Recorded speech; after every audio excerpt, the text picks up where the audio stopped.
सत्संग जी कहते हैं कि सदगुरु का आदेश, तो हर हमेशा आपस में संत बात करते कि सदगुरु का आज ये आदेश आया, सदगुरु का आज ये आदेश आया, ये सेवा करनी है, वो सेवा करनी है,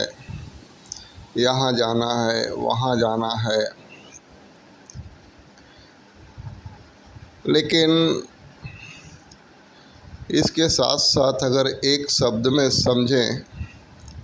कि मेरे सदगुरु का आदेश क्या है, तो सदगुरु का हुक्म और आदेश एक ही है कि अपने जीवन को उस तरफ लगाना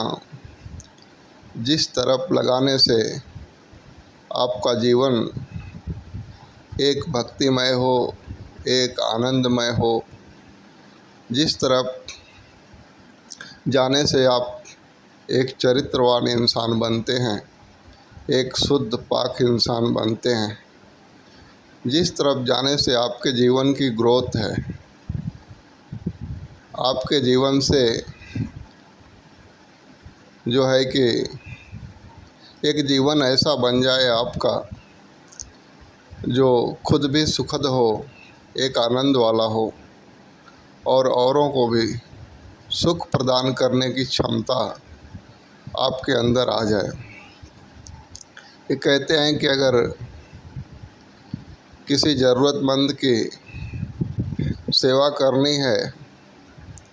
तो उसके ज़रूरतों को पूरा करने की अगर हमारे में लायकियत नहीं है, हमारी कैपेसिटी नहीं है, तो फिर कैसे करेंगे हम, तो कैसे कर पाएंगे हम कोई सेवा। तो सेवा करने योग्य भी तो बनना है। एक अगर किसी को सही राह बताने भी एक सेवा होती है, कि किसी इंसान को एक सही राह बताना, तो सही राह बताने से पहले हम खुद ही जब तक सही राह पे नहीं चल रहे होंगे, हमारा जीवन जब तक खुद ही एक अच्छा नहीं होगा, तो दूसरे को भला हम क्या अच्छाई प्रदान करेंगे और क्या किसी को सही राह दिखा पाएंगे। तो ये सारा का सारा जो बात एक ही तरफ जाता है कि सदगुरु का आदेश है कि पहले खुद को बेहतर करो, खुद उस लायक बनो जिसकी ज़रूरत है, और जब तक उस लायक नहीं बनेंगे तब तक आप दूसरों को उस तरफ कैसे मोड़ पाएंगे। तो ज़माना सुंदर हो तो हम जब सुंदर होंगे तो ही जो है कि ज़माना को हम सुंदरता प्रदान कर पाएंगे और एक कल्याणकारी जीवन हमारा बन पाएगा। जब तक हमारे विचार ही अच्छे नहीं, हम ही अच्छे नहीं हैं, हमने ही राह अच्छी नहीं अपनाई है, तब तक जो है कि एक बोल के तौर पे किसी को हमने सही बात बता भी दी तो वो उसके जीवन में उतना असर नहीं करेगी, उस बात से सामने वाला प्रभावित भी नहीं होगा, क्योंकि वो देख रहा है कि हमारा जीवन की ये बातें तो अच्छी कर लेते हैं लेकिन इनका जीवन ठीक नहीं है। तो उस तरह से अगर हमने एक अच्छा जीवन जिया, अपने आप को सही रास्ते पे चलाया, तो गुरु का प्रचार ऐसे ही हो जाता है हमारे जीवन को देख करके। तो सदगुरु का आदेश जो भी आता है हमें मानना है, लेकिन एक ही शब्द में